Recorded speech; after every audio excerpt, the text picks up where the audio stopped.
Welcome to the deep dive. We take complex research, kind of strip out the jargon, and get right to the core ideas. Today, we're looking at a massive challenge, something affecting hundreds of millions of people. Energy poverty in sub-Saharan Africa. I mean, picture this, nearly 600 million people without basic electricity. That's more than the whole EU population. And maybe even more shocking, about 890 million people are still using traditional fuels for cooking. Smoky, polluting fuels. It causes terrible health problems, environmental damage. It happens every single day. It's a really stark reality. And it stifles economic growth, limits education, holds people back. But there's also this incredible potential, right? Yeah. An opportunity for a clean energy revolution. So today we're diving deep into a specific study, the role of biomass in sub-Saharan Africa's fully renewable power sector, the case of Ghana. We're going to unpack this research because it lays out a really tangible path for Ghana's sustainable energy future. And the implications, they stretch across the whole region. The big question we're exploring and what makes this study so interesting is this. How can biomass, this abundant, often ignored resource, play a key, stable, and believe it or not, cost-effective role when you've got a power system heavily reliant on variable stuff like solar and wind? It's true. The scale of the energy crisis in sub-Saharan Africa is just, well, immense. Like you said, about two-thirds of the world's population without electricity access, they live in SSA. And it's not just inconvenient, right? It's a fundamental block to nearly every part of development.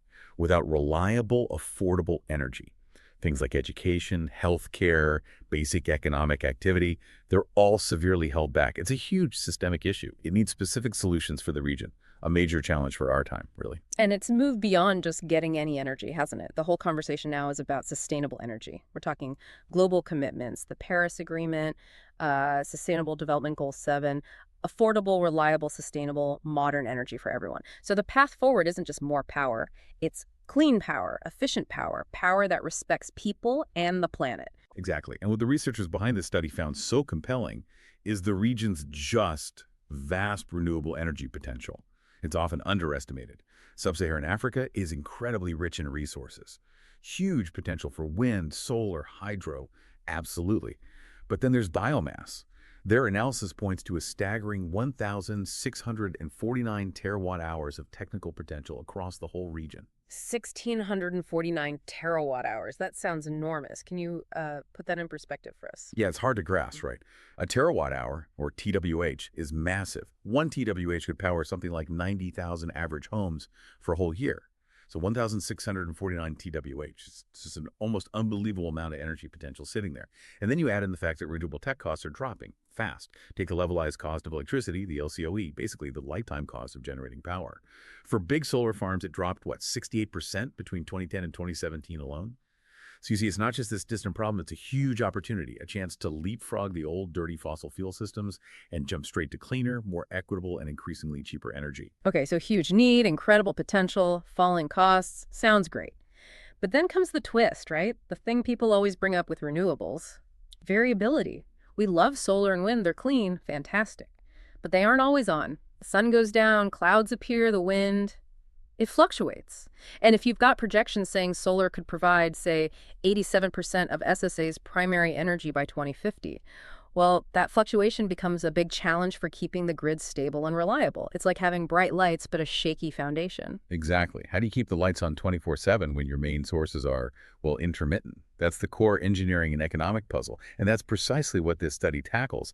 The central idea, the hypothesis, is that sustainable modern bioenergy, because it's dispatchable, can provide that crucial grid balancing. Dispatchable. What exactly does that mean in this context? It just means you can control it. You can turn it on, turn it off, ramp it up, ramp it down whenever you need it.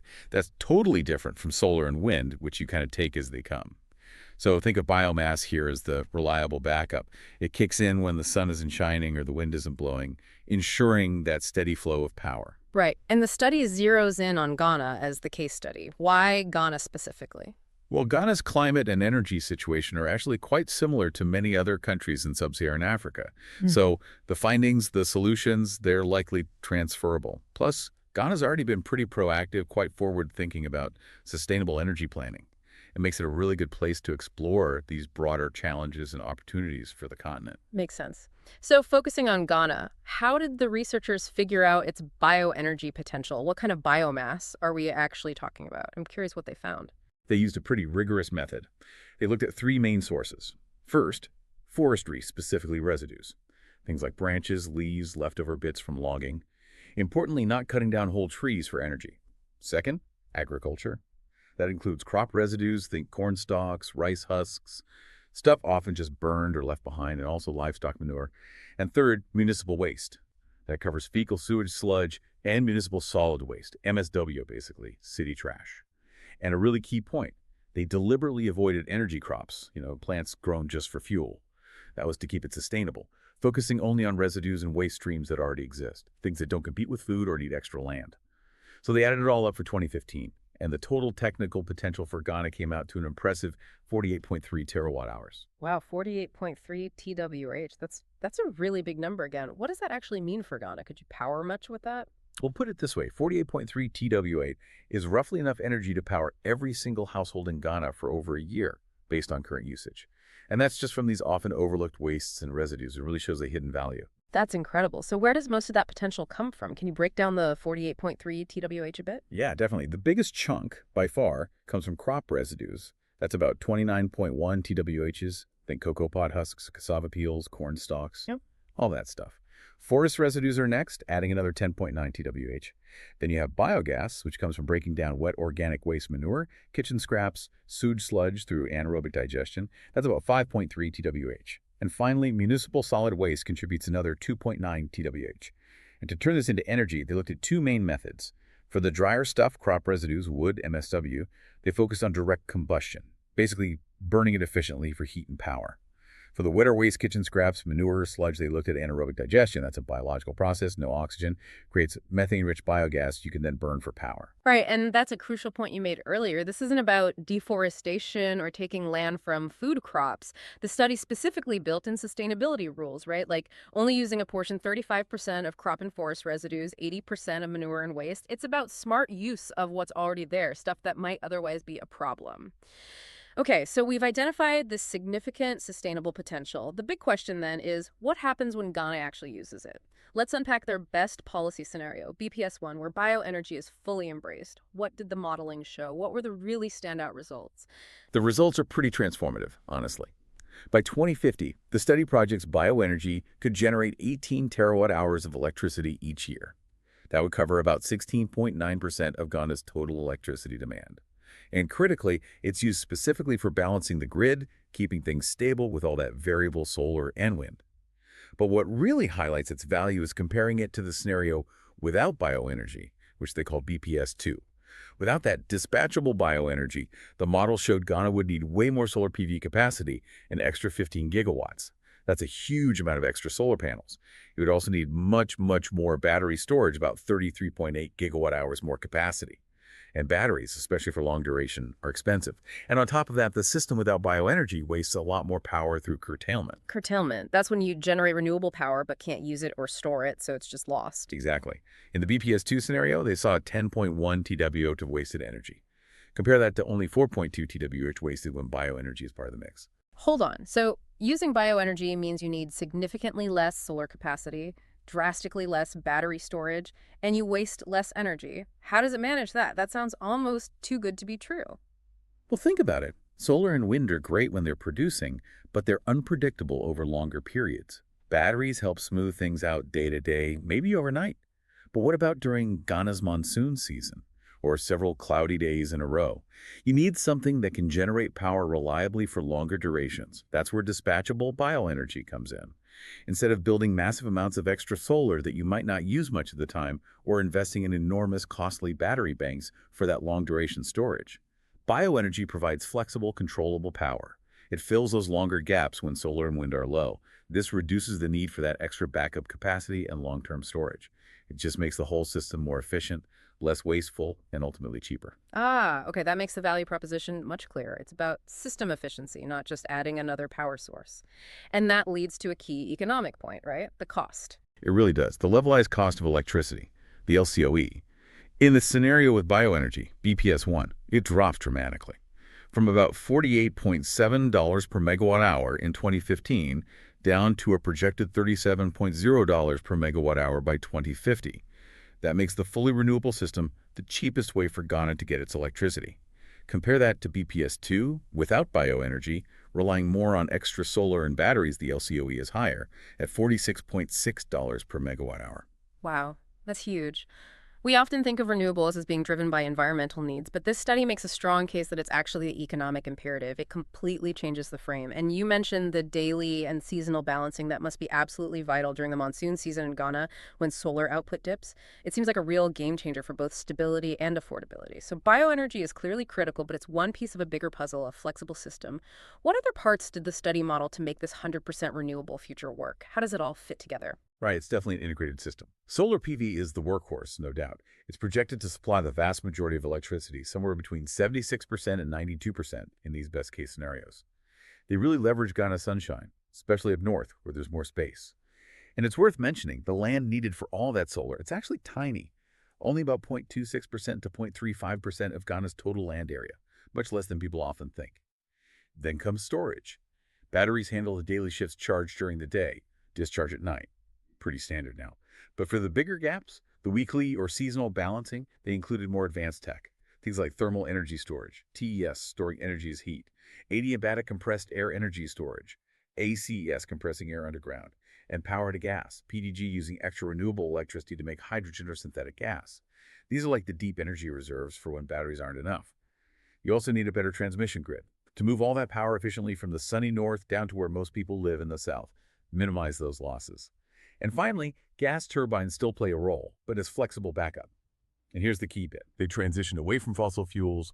They run on synthetic natural gas or biomethane, both made from renewable sources, keeping the whole system carbon neutral. It's quite an intricate setup, all working together. It really sounds like a sophisticated, well-thought-out system, not just one magic bullet, but a smart combination of technologies. But to really appreciate this vision, we need to look at the alternative. You mentioned the current policy scenario, the CPS. What happens if Ghana just keeps doing what it's doing now? Yeah, the CPS outlook is, well, it's pretty grim, according to this study. It shows continued heavy reliance on gas turbines, mostly burning imported fossil fuels. And the cost. The LCOE skyrockets to $120.5 per megawatt hour by 2050. That's over 3 times the cost of the renewable pathway we just discussed. But maybe the most alarming part is the environmental impact. Greenhouse gas emissions. They'd go from about 2.5 million tons of CO2 equivalent in 2015 up to a massive 31 million tons by 2050. 31 million tons of CO2 equivalent. Just to give us a sense, what's that comparable to? That's roughly like adding the annual pollution from over 6 million gasoline cars onto Ghana's footprint every single year. So it highlights this huge cost, both financial and environmental, of sticking with the status quo. It makes energy incredibly expensive, hurting people and businesses, stifling growth, and it locks the country into a high-pollution future. Plus, it raises that risk of stranded assets. Stranded assets. That's when you invest in things like fossil fuel power plants, and then they become basically worthless before their time because the world shifts to cleaner, cheaper alternatives. Exactly. A huge financial risk down the line. So let's bring it back to the real world. Beyond the technical specs, the costs, the emissions, what does this renewable transition, powered significantly by bioenergy, actually mean for people in Ghana and maybe across the region? What's the impact on the ground? It touches lives in so many ways. First, economic empowerment. Think about creating a real market for this biomass, collecting it, processing it, converting it. That generates real economic activity, especially in rural areas where a lot of these residues come from. It could mean new green jobs, new industries, new income for farmers, for waste collectors. It's like finding value in something previously ignored or treated as waste. Second, it's a massive environmental leapfrog. You're shifting away from harmful traditional biomass use like smoky indoor cooking fires towards modern clean bioenergy. That has a double benefit. Clean power and tackling major health issues like indoor air pollution. Plus, it improves waste management, which is a big issue in many parts of SSA. It can even help restore land through sustainable forestry practices, a real win-win. Third, energy security. Using your own local, renewable resources makes you far less dependent on volatile global fossil fuel prices and imports. That brings stability and resilience to the national economy. And finally, we can't forget about access. Even with progress, about 15% of Ghana's population, maybe 4.6 million people, still don't have grid electricity, mostly in remote rural areas. This study acknowledges that. It shows that alongside the main grid, things like mini-grids and solar home systems are vital, cost-effective ways to reach those off-grid communities too. It ensures a more inclusive energy future. It's really compelling when you lay it all out like that. The study isn't just saying a 100% renewable system is possible, it's arguing it's the least cost, most economically sensible path for Ghana long term. It really frames it as smart resource management and good policy. So let's quickly recap. This deep dive has shown us a pathway for Ghana to get to a fully renewable power system that's technically doable and economically smart. Bioenergy plays this crucial dispatchable role working alongside solar, wind, and storage. And the result? Lower costs, lower emissions. And maybe the most exciting part is that this model using local resources, integrating technologies smartly, could be a blueprint for other Sunbelt regions across Africa and beyond. It feels like more than just a plan for one country. Absolutely. And the policy implications are pretty clear from the research. You need strong political commitment. Governments need to really back renewable integration and, crucially, put policies in place that limit new spending on fossil fuels. That's key to avoiding those costly stranded assets we talked about. You need these long-term integrated plans for renewable development. This study really shines a light on biomass potential. But it does leave us with a big question, doesn't it? As climate change keeps affecting farming, forests, and as other sectors like transport and heating also start eyeing biomass, how do we make sure there's enough sustainable biomass for power generation in the long run? Especially in a world that's changing so fast, it's a resource management challenge that's only going to get more complex. What really stands out to you from all this? That's a really important thought to end on. Definitely food for thought about long-term sustainability and competing demands. Thanks for joining us on this deep dive. The deep dive. The role of biomass in sub-Saharan Africa's fully renewable power sector, the case of Ghana.